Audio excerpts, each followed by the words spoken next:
acompañarnos en esta emisión matutina a través de la televisión pública en vivo y en directo.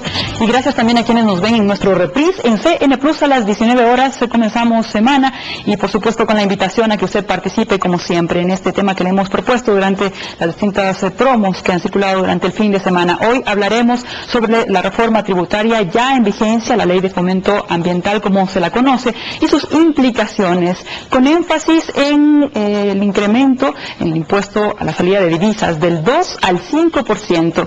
Aquí iniciamos, soy María Isabel Ceballos. Desde el 24 de noviembre rige en el país una nueva reforma tributaria conocida como Impuesto Verde. De acuerdo con esta normativa, el impuesto a la salida de capitales sube del 2% al 5%. Todos los vehículos pagarán un impuesto proporcional al año de fabricación y cilindraje. Las botellas de plástico cuestan 2 centavos más, mismos que se trasladarán al consumidor final. Pero podemos recuperar este dinero al devolver la botella de plástico al Estado. Los cigarrillos y bebidas alcohólicas incrementarán de precio por unidad y litro de licor puro respectivamente. Sin embargo, el paquete no tiene fines exclusivamente ecológicos. Es imprescindible recordar que el gobierno tiene el compromiso de defender la sostenibilidad de la dolarización, que uno de los propósitos que persigue la ley al incrementar del 2 al 5% el impuesto a la salida de divisas es colocarlo en condiciones competitivas respecto a la producción importada a la producción nacional. El impuesto a la salida de capitales genera preocupación, especialmente en el sector productivo. Hemos aceptado y no ha habido una influencia muy grande con el 2%, pero hablar del 5% es hablar de un 150 de subida en este impuesto. La pequeña empresa no tiene capitales de reposición, no tiene ahorros ni grandes utilidades. Entonces somos empresas que vivimos el día a día, y si a ese día a día se le quita un 5% dependiendo del monto en que se está importando, indudablemente que le van a quitar liquidez a la empresa. Pero para eso yo creo que el gobierno debe implementar otros mecanismos importantes. Es decir, implica que también se bajen, por ejemplo, los costos financieros. Se siga insistiendo en la reducción de los costos, por ejemplo, de créditos al sector empresarial, de liquidez, de los créditos para compra de maquinaria. Importadores y exportadores de materias primas y bienes de capital tendrán un crédito tributario por la salida de divisas al finalizar el año 2013, siempre que generen impuesto a la renta. Este crédito será válido por 5 años. Sin embargo, esta medida no satisface. Nos parece correcto que haya un crédito tributario, pero no al año, porque eso decía se suma en definitiva y quita capital de trabajo. Pero si se lo hiciera por cada transacción, el efecto indudablemente sería mucho menor. En el caso de las transacciones bancarias hacia el exterior, el impuesto se paga por cada envío superior a $1,000. Este punto genera un llamado de atención al sistema financiero. 1.500, como en el ejemplo que usted pone, se grava solo los 500 adicionales, los 1.000 continúan exentos. Si es que gasto desde aquí o desde el exterior cualquier suma a través de una tarjeta de crédito, está grabado con el 5, estaría ya con el 5% de impuestos. Tanto las instituciones financieras como las casas que se encargan de hacer estas transferencias de dinero, yo creo que hay que regular también esos costos para que no se produzcan abusos justamente de las personas que tienen estudiantes o hijos estudiando afuera y que por cada transferencia les están cobrando por comisiones cantidades altas. Para lo público, Carolina Chávez Ratti. Muy bien, muchísimas gracias a Carolina. Invitamos una vez más su participación desde el primer bloque 3970-813 y 3970-822 en la ciudad de Quito. Me confirma si más adelante podemos también poner a su disposición nuestros teléfonos en Guayaquil para que llamen directamente también. En Guayaquil precisamente saludamos a Eduardo Peña, presidente de la Cámara de Comercio de Guayaquil. Gracias por acompañarnos y dinamizar este debate junto con nuestros invitados en Quito, César Montaño, director de del área de Derecho de la Universidad Andina, especialista en Derecho Tributario. Y además David Molina, coordinador general de información del Ministerio, coordinador de la Producción, Empleo y Competitividad. Vamos a comenzar con Guayaquil, ya que hemos escuchado las explicaciones del director del Servicio de Rentas Internas en el sentido de que este incremento en el impuesto a la salida de divisas tiene el fin también de dar sostenibilidad a la dolarización. ¿Cómo lo ve desde este punto de vista? Bienvenido, ingeniero Peña. Bueno, gracias Marisabel por la entrevista. En primer lugar, nuestra observación es que el proceso de aprobación de estas nuevas leyes es un proceso absolutamente heterodoxo y anticonstitucional. Y no puede ser que el Ejecutivo se arrogue funciones del Legislativo para, en este caso, con una votación en contra de la ley, enviarla de todas maneras al registro oficial. Aclarado eso, que será motivo de demandas de inconstitucionalidad, por supuesto, vamos al impacto directo que tienen los impuestos en los ecuatorianos. Y el más preocupante de todos es el 5% de la salida de divisas, porque grava de manera importante todas las importaciones ecuatorianas. Y cuando digo todas las importaciones, ahí incluyo todos los automóviles y todos sus repuestos, los teléfonos celulares, electrodomésticos como televisores, licuadoras, etcétera, que no son de producción local, sino que hay que importarlos. Y eso va a producir un encarecimiento que de alguna manera se va a trasladar al consumidor final. En segundo lugar, un impuesto nuevo a los exportadores, ya que grava con 5% aquellos dineros que los exportadores decidan dejar en el exterior para realizar otros pagos o por los motivos que fueren. Esos dineros también van a ser gravados con 5%, lo cual quita competitividad a las exportaciones ecuatorianas, que ya han sido golpeadas de por sí al no tener acuerdos comerciales con nuestros principales mercados de destino, como son los Estados Unidos y la Comunidad Europea. Entonces, como para primera ronda, hasta ahí mi explicación.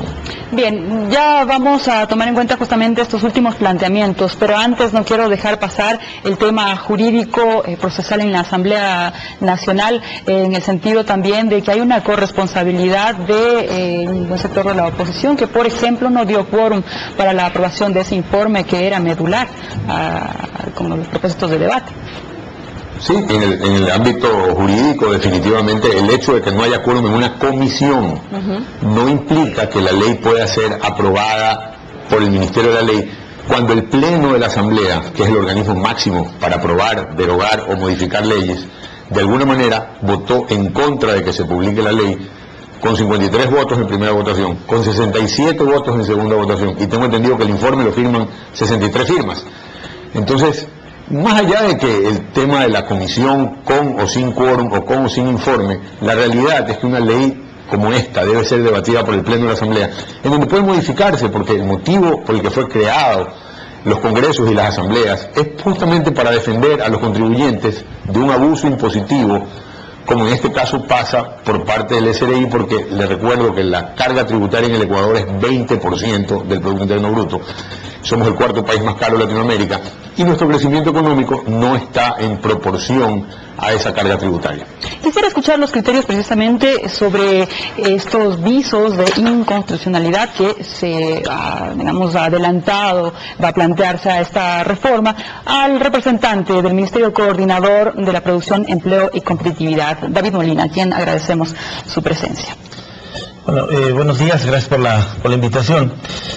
Primero, quisiera aterrizar un poco el debate más ligado hacia los efectos que la reforma tributaria podría tener, más que el asunto legislativo. Porque nos hubiera ayudado mucho algún criterio en este sentido, bueno, para recubrirle también, además de legitimidad en lo que se viene. Digamos que lo que nosotros podemos decir de cara al Ministerio de Coordinación de la Producción es que el procedimiento empleado para la aprobación de la ley, y así nosotros confiamos, ha estado marcado dentro de lo que establecen las leyes y la Constitución. Entonces, desde ese punto de vista, digamos, nosotros creemos que el proceso es un proceso que ha sido ampliamente debatido. Yo personalmente asistí a la comisión a explicar y a debatir los temas con los legisladores y con los representantes empresariales, a los cuales se les explicó absolutamente todos los impactos que tendría esta reforma tributaria, de tal manera que elementos para la discusión siempre estuvieron en la mesa, en la asamblea. Todos los legisladores estuvieron allí y se les dio todas las explicaciones del caso. Es decir, yo creo que información nunca faltó. análisis serios nunca faltaron y las discusiones también estuvieron ahí presentes. ¿Cuál es su criterio? En cambio, muchísimas gracias a César Montaño por acompañarnos, evidentemente, desde el punto de vista jurídico. Gracias, María Isabel, por esta nueva invitación.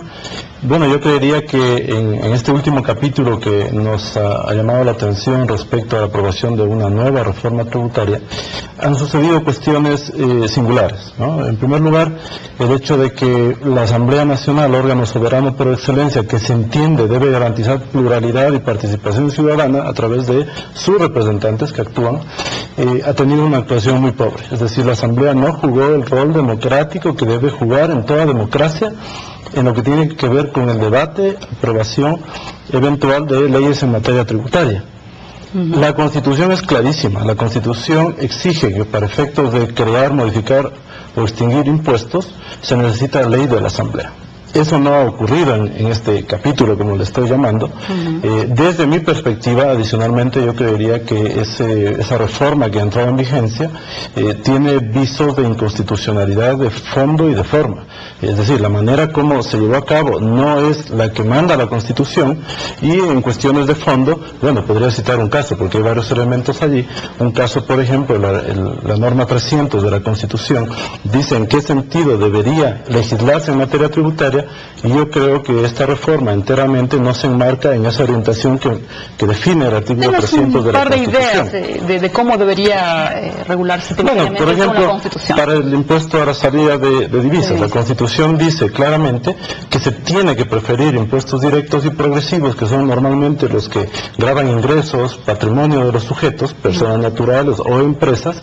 Sin embargo, el impuesto a la salida de divisas no es un impuesto directo, es un impuesto indirecto que al final va a encarecer los productos importados, por ejemplo, como se viene citando ya por varios analistas, de tal manera que es un impuesto que por naturaleza va a ser trasladado al consumidor final. Eso es trabajar respecto de un impuesto indirecto. De tal manera que se permite a raíz de esto, este es un caso nada más para decir, en los temas de fondo, materiales o sustanciales, como se llama la materia, se trata de un elemento grave en términos de una potencial inconstitucionalidad de la reforma. Adicionalmente, por ahí también se puede desprender otro criterio que es de fondo. El hecho de que, al parecer, no solo serviría la reforma para lo que decía el director de rentas, lograr una sostenibilidad macroeconómica, sino que se aclara medianamente el hecho de que es una reforma muy recaudatoria, es decir, fiscalista. Bien, pero vamos a insistir precisamente sobre esta última temática que aperturamos el programa justamente en la pregunta al ingeniero Peña. Sostener la dolarización, generar más liquidez para el país, finalmente es un propósito que le haría bien a las finanzas públicas, ¿o no? Por supuesto que le haría bien, pero el propósito, digamos, no podemos ir que el fin no justifica los medios. Es decir, yo estoy de acuerdo con el profesor que hace el análisis jurídico en que la inconstitucionalidad de la aprobación de esta ley hace que no podamos aceptar a los ecuatorianos. Es decir, las salidas aquí son que el Tribunal Constitucional se pronuncie sobre el tema, o que la misma Asamblea se reúna para derogar la ley, porque ya la negó. Entonces, si bien necesitamos rescatar la dolarización, y ese es un fin pues totalmente bueno, lo que no podemos aceptar es que los procedimientos que se usen para defender la dolarización sean procedimientos antidemocráticos e inconstitucionales. Entonces, dicho eso, vamos a los mecanismos de defensa. Hoy veo que el presidente ha decidido retirar el subsidio al combustible de los aviones, y esa medida de alguna manera nos va a afectar en los costos, pero va a transformar la economía en una economía mucho más real, que es lo mismo que debería pasar también con los combustibles a los autos, es decir, las gasolinas y eventualmente el gas de uso doméstico. Sí. Ahí hay liquidez inmediata.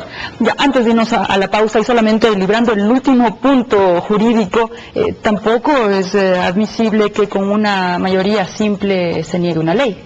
Así es. El hecho es que se presentó una situación singular, muy rara, que como en muchos otros países las leyes o la Constitución no contemplan esas situaciones raras que pueden ocurrir en el día a día. Pero hay que hacer un análisis allí de fondo.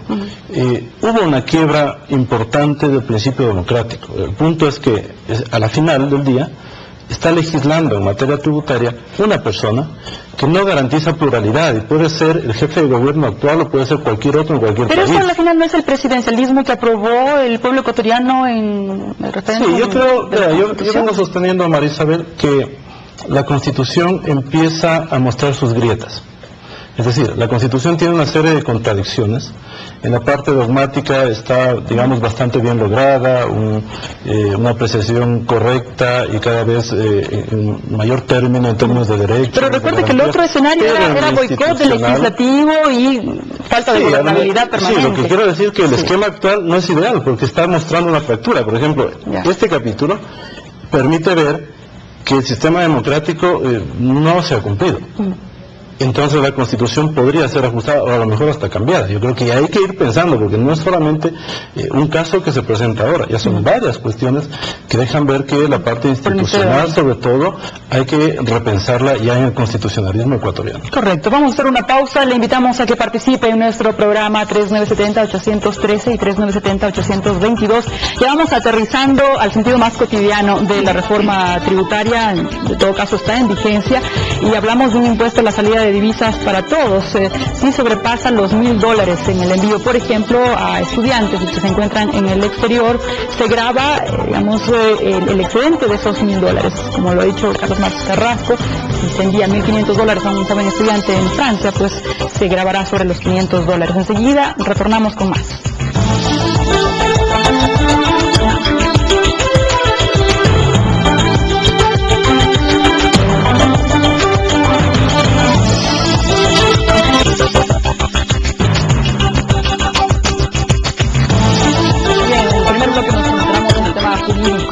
Reforma tributaria. Ahora quisiéramos, ya que está en vigencia, comentar con el representante del Ministerio Coordinador de la Producción, Empleo y Competitividad, el economista David Molina, cuáles finalmente son los derroteros del gobierno para emprender una reforma como esta.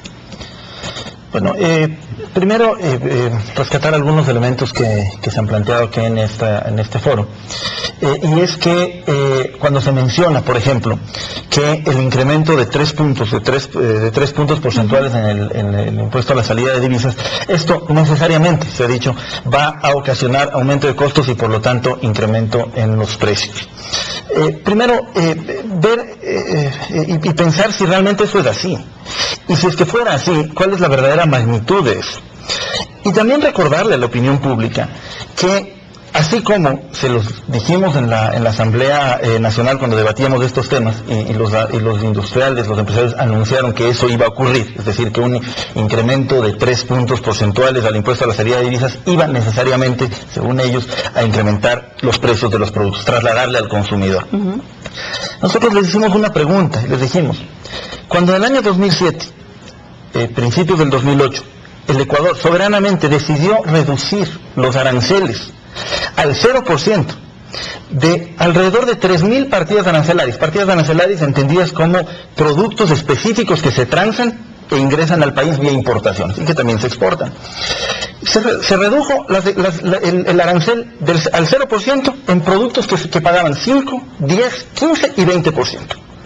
Considerando que en promedio alrededor del 30% de la estructura de costos proviene de materia prima importada, el impacto de la reducción de esos aranceles hace 2 años, un poco más de 2 años, debió haber sido necesariamente un mecanismo para que los industriales reduzcan los precios en la magnitud que están planteando ahora. No sé si me explico. ¿Pero es posible reducir los precios? Estoy simplemente jugando con la lógica, es decir, que usted... Si ellos plantean ahora, si los industriales plantean que el incremento de 3% van a trasladarle al precio al consumidor, la pregunta es, cuando se les redujo del 5, 10, 15 y 20% a más de 3.000 materias primas de insumos para la producción, la pregunta es, ¿redujeron los precios en esas cantidades? ¿O cómo lo aprovecharon finalmente? Ingeniero Peña. El mercado se tiende a autorregularse, es decir, el momento que los insumos bajan 20% y yo decido no mover mis precios, posiblemente mi competencia empieza a comerse en el mercado con una reducción importante de precios. Es decir, si qué bien que el gobierno en algún momento haya reducido las partidas de 3.000 ítems. Pero eso es hace 2 años y posiblemente deben haber reducido los precios de los insumos a los cuales aportaban esas materias. Pero el problema que tenemos hoy no lo podemos arreglar con las soluciones de hace 2 años. Es decir, hoy tenemos un encarecimiento de todas las importaciones de 3%, y ese 3% eventualmente en mercados muy competitivos serán asumidos por el distribuidor, por el importador quizás, pero en la mayoría de los casos lo que va a haber es un traslado al consumidor final, porque le recuerdo que el mercado ecuatoriano, aún con todas estas restricciones, sigue siendo internamente bastante competitivo, no así las exportaciones, como ya he dicho antes, tienen un problema grave, que es esta creación de este impuesto del 5%, que es un nuevo impuesto, que si bien va a significar un crédito tributario, el crédito tributario usted lo va a ver un año después, cuando haga su declaración y decida que sí, que tiene esta herramienta para que le devuelvan un documento que significa crédito tributario, que o lo aplica o lo coloca en el mercado con otro descuento. Entonces ese 5% afectará la liquidez de las exportaciones ecuatorianas, que hoy en día, debido a esta política de comercio exterior, que ha sido muy pobre en estos últimos 5 años, el Ecuador ha perdido progresivamente mercados de exportación de sus productos tradicionales. Muy bien, antes de continuar, le invitamos a que participe en el programa 3970-813 y 3970-822. Sé que estos temas a veces nos resultan muy etéreos, elitistas y difíciles de comprender, pero nos afectan como sociedad y sin duda podemos plantear las preguntas que bien tengamos para que sean resueltas. Ese es el sentido de este espacio. Nos comentaba el ingeniero Peña respecto de estos incentivos de alguna forma, que son el crédito tributario aplicado al impuesto a la renta, conforme a este incremento. Pero pensando ya en el mercado nacional, ¿no alentaría también la producción nacional, la soberanía de la que tanto se habla en este nuevo modelo económico que plantea este régimen? De alguna manera, ¿no es un aporte también a la sociedad el inclinarnos ya a una balanza comercial que nos favorezca más a la producción interna? A ver, 2 comentarios ahí. El primero, sí, la soberanía yo no pienso que tiene mucho que ver con los tributos. Es decir, aquí estamos hablando de que todos los ecuatorianos todos los ecuatorianos y no solo la élite, es como en algún momento se ha pretendido enfocar el tema. Es decir, aquí los productos importados, los teléfonos celulares, van a pagar más impuestos porque nosotros no hacemos teléfonos celulares en el Ecuador. Entonces, si nosotros tuviéramos una industria boyante de producción de teléfonos celulares, eventualmente podría yo estar del lado de la soberanía. Pero la realidad es que hay 14 millones de teléfonos que en promedio duran 1 año y medio y que cada año y medio todos los ciudadanos de alguna manera lo cambian y van a pagar 3% más. Obviamente el que tiene el celular más caro, el 3% va a significar un poco más de precio, y el que tiene un celular más barato va a significar proporcionalmente menos, pero al fin del día todos vamos a pagar. Los vehículos, sí, usted me dirá, los vehículos son para la clase media y la clase alta. La clase media es la que más va a sufrir, porque todos los repuestos automotrices, que tampoco los fabricamos en el Ecuador y que son importados, van a tener que de alguna manera ser comprados con un precio mayor al que eran importados hasta hace un mes. Entonces, volvemos a ver el traslado de este impuesto al consumidor final. Bien, gracias. Las lentejas son importadas, también van a ser más caras. ¿Economista? Ok, para ir concretando algunos elementos, y en la misma línea de mi intervención anterior. La respuesta a la pregunta que yo hice es que si cuando hubo ese incentivo de reducción arancelaria, se trasladó ese beneficio a los consumidores, la respuesta es no. Es decir, en el año 2008 tuvimos la inflación más alta de los últimos años, también originado por un problema de precios altos de alimentos. Pero la verdad es que las industrias lo asimilaron y mejoraron sus rentas, y eso está bien. No estamos diciendo que eso esté mal, eso está bien.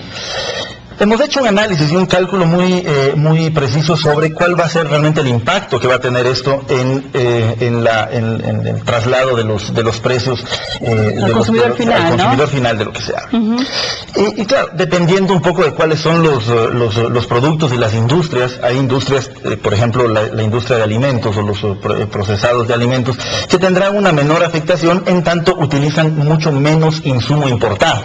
Es decir, la actividad agrícola, más allá allá de utilizar abonos, fertilizantes, etcétera, para la cosecha, no utiliza muchos insumos importados. Otras industrias, por supuesto, insumen mayor cantidad de bienes importados y por lo tanto el impacto puede ser un poco mayor. Sin embargo, del análisis, y no todos los bienes que están ahí entran en la canasta básica de consumo, es decir, telefonía celular, etcétera. Muchos no entran en la canasta básica de consumo, que son los productos que tienen que preocuparnos en primera línea, porque son los productos que consumen los pobres y las personas de clase media. Pero estamos hablando de clase media ahora, y en este caso celulares, automóviles, sí forman parte del estilo de vida. Por supuesto que esos van a tener un impacto. Y por último, eso es lo que se quiere. En tanto, lo que se quiere es procurar que los bienes de consumo en un momento determinado tengan,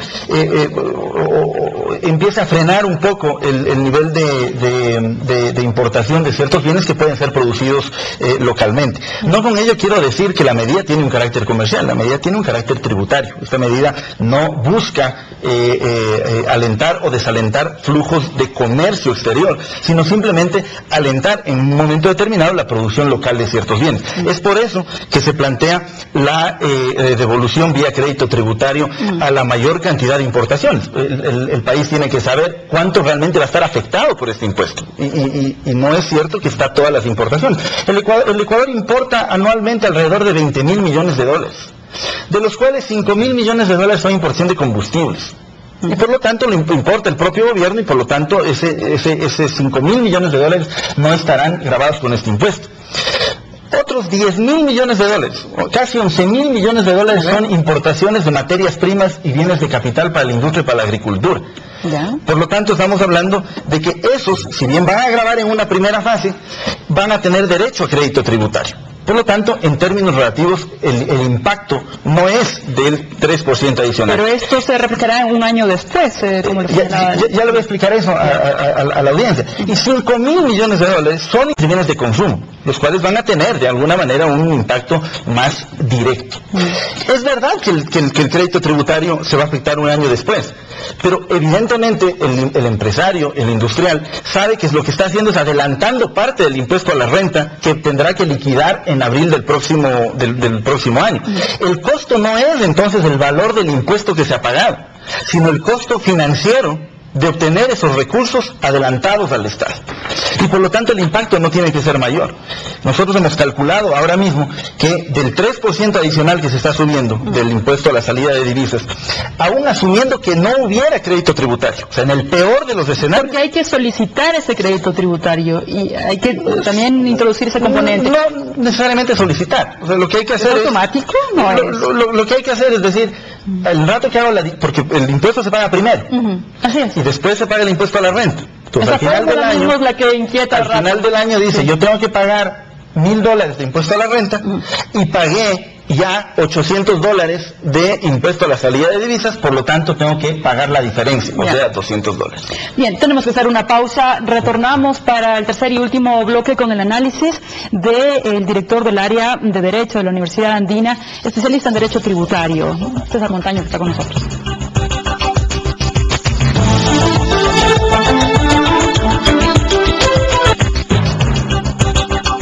No, yo no estoy de acuerdo que se cobre un impuesto para la salida de los capitales, porque eso perjudicaría, supongo, para la economía de muchos hogares ecuatorianos. Creo que no se debería aumentar el impuesto porque es una manera adicional de cargar valores, en este caso al patio automotor, porque no todas las personas están en posibilidad de asumir este valor, y en este caso los autos son utilizados como una herramienta de trabajo, como un bien necesario y no más como un lujo como lo está tomando el presidente. Depende si es que realmente va a haber un beneficio para nosotros. Estaría de acuerdo en ese sentido. Pero además habría que ver qué tan conveniente sería para las personas que utilizan el carro para trabajo, ¿no? Opiniones ciudadanas sobre la reforma tributaria. Vamos ahora con llamada telefónica desde Guayaquil. Carlos Grunauer, bienvenido, adelante. Sí, buenos días. Sí, le escuchamos. Yo me dedico a la producción bananera, y normalmente el productor bananero venimos atravesando un sinnúmero de problemas, tanto de producción, de comercialización, y lo que nos afecta principalmente es los insumos importados. Entonces nuestro negocio se vuelve cuesta arriba por los insumos que tenemos que pagar, el incremento de precios, no solamente por estos impuestos, sino por el mismo manejo del comercio de los productos. Ya, perfecto. Gracias, Carlos. Importante su comentario. Quisiera que lo a seguir. De acuerdo. Para contestarle al ciudadano que llamó. La reforma también plantea una reforma en términos del pago del impuesto a la renta para precisamente el sector bananero, el productor de banano. No hablamos del gran exportador, sino del productor. Y dentro de un acuerdo con ellos, digamos, en mesas y reuniones de trabajo, se planteó que el sector bananero, los productores, paguen el 2% sobre los ingresos brutos como impuesto a la renta y no tener que pagar más el impuesto, es decir, no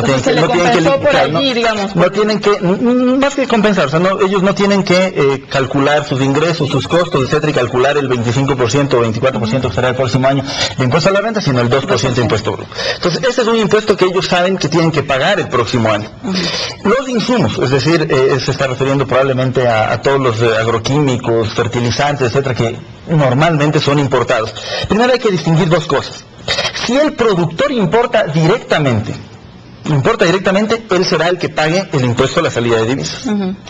Si no es él el que importa directamente, sino la empresa distribuidora, etcétera, será esa empresa la que pague el impuesto a la salida de divisas, y esa empresa importadora de los agroquímicos, de fertilizantes, las que tendrán que hacer su cruce con el pago del impuesto. Pero finalmente le trasladarán al costo al productor. Depende de si la empresa que importa genera la renta suficiente como para poder absorber ese impuesto a la salida de divisas, pues no tendría por qué trasladar. Lo que hay que entender es que la economía no funciona como la aritmética. Es decir, no es que a mí me suben mañana el 10% y después yo subo y traslado el 10%. Se diluyen en las cadenas. Voy a poner un ejemplo muy concreto. Se nos acaba el tiempo. Solo la economía ecuatoriana ya ha soportado incrementos de costos de las principales materias primas e insumos de la producción este año. Y eso no estamos olvidando, que es mucho más que el 3% que aparentemente va a causar este impuesto a la salida de divisas. ¿Sabe la ciudadanía cuánto ha subido el precio del trigo a nivel internacional que lo importamos? 60%. Este año. El maíz 40%. La soya ha subido alrededor del 30-35%. Y entonces uno tendría que decir, ok, si esos productos, el trigo ha subido en un 60%, deberíamos estar pagando el precio de los fideos, del pan, etcétera, un 60% más. Y eso no ha ocurrido. ¿Por qué no ha ocurrido? Porque eso se va diluyendo en las cadenas. $15 de aumento en el precio del trigo a nivel internacional significará $1 de aumento en el precio del quintal de harina, y eso a su vez una fracción de centavos en el precio del pan. Bien, buen punto. Vamos entonces con Guayaquil para las conclusiones y evidentemente con el doctor Montaño, a quien le pedimos disculpas. Me debe 3 intervenciones. Sí, se ha pasado esto en un contrapunto. Yo digo bastante en pocas palabras. Primera conclusión. Sí, ingeniero. Primera conclusión, sí. Está claro de que el tema es difícilmente se lo puede catalogar como constitucional o como legal, la aprobación me refiero. Segundo punto, va a causar un efecto que va a ser trasladado de alguna manera al consumidor final progresivamente, porque concuerdo con lo que decía el señor del Ministerio de Competitividad. Que los precios se ajustan, pero no se ajustan inmediatamente, pero se siguen ajustando. Les recuerdo que la inflación en el Ecuador este año es 5.4% en dólares, es una inflación bastante alta y evidentemente mucha de esa está importada. Sobre el comentario anterior del año 2008, debo reconocer que también la inflación se mide en base a la canasta familiar, y que no depende pues ni de los comerciantes ni de los importadores, sino la mayoría de la canasta es evidente que es producida localmente, excepto lentejas, soya y algunos otros componentes marginales. Maíz y trigo. Entonces, maíz y trigo, pues, cuando en el 2008 hubo una inflación alta, esta inflación no refleja necesariamente un aumento o un no traslado de ese retiro de aranceles sobre importaciones a los comerciantes que importan. Y en último lugar, estamos claros de que en algún momento vamos a empezar a absorber todos los impactos de materias primas que suben, cuando lo lógico sería aprovechar esos altos precios, estimulando las exportaciones ecuatorianas de esos productos que están subiendo de precio, para poder generar más empleo, más riqueza y mejores condiciones para el Ecuador, cosa que no está ocurriendo porque tenemos un problema con la firma de tratados comerciales. Muchísimas gracias por su opinión. Gracias por la invitación. A usted, por supuesto, por habernos acompañado en la televisión pública. Doctor, mil disculpas ante todo y, por favor, el resumen además para lo que significa la aplicación al bolsillo de los ecuatorianos. Gracias, María Isabel. Primero, el régimen tributario y cualquier medida tributaria tiene que ver con la soberanía del Estado, con la soberanía fiscal. Solo el Estado puede imponer tributos. Primer tema. Segundo tema, yo creo que esta reforma es un parche más, ¿no? ¿Hasta cuándo vamos a seguir en esa línea? Yo creo que hay que repensar el régimen impositivo ecuatoriano para hacerlo mucho más amigable, pero algo hay que hacer frente racionalizado. Así es, pero el problema es que se ajusta el régimen cada vez en términos de emergencia, de eventualidades. Lo que no deja ver una posición seria del Ecuador frente al mundo. Al tercer punto que iba, resta competitividad. O sea, yo creería que en vez de usar la herramienta tributaria para evitar que salgan los capitales, para cuidar la estabilidad macroeconómica, mejor usémosla para que vengan los capitales y para que se reactive el aparato productivo. Yo creo que si el aparato productivo se hubiese reactivado, como se dice que se ha reactivado, no sería necesaria una reforma tributaria. Así de fácil las cosas, en blanco y negro los temas.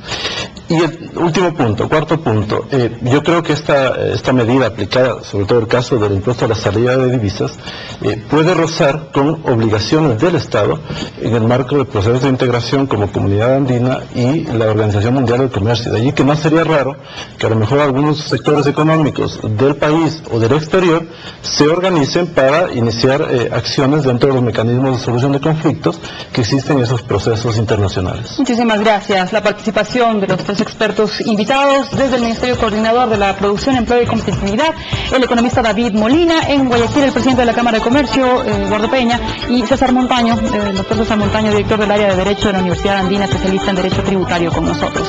Gracias a ustedes también por habernos acompañado en esta emisión. Siempre estamos a las órdenes para escuchar sus comentarios, sugerencias en lopúblico @ecuadortv.es. Búsquenos en el Facebook como Lo Público Ecuador TV. Hasta la próxima. Soy María Isabel Ceballos.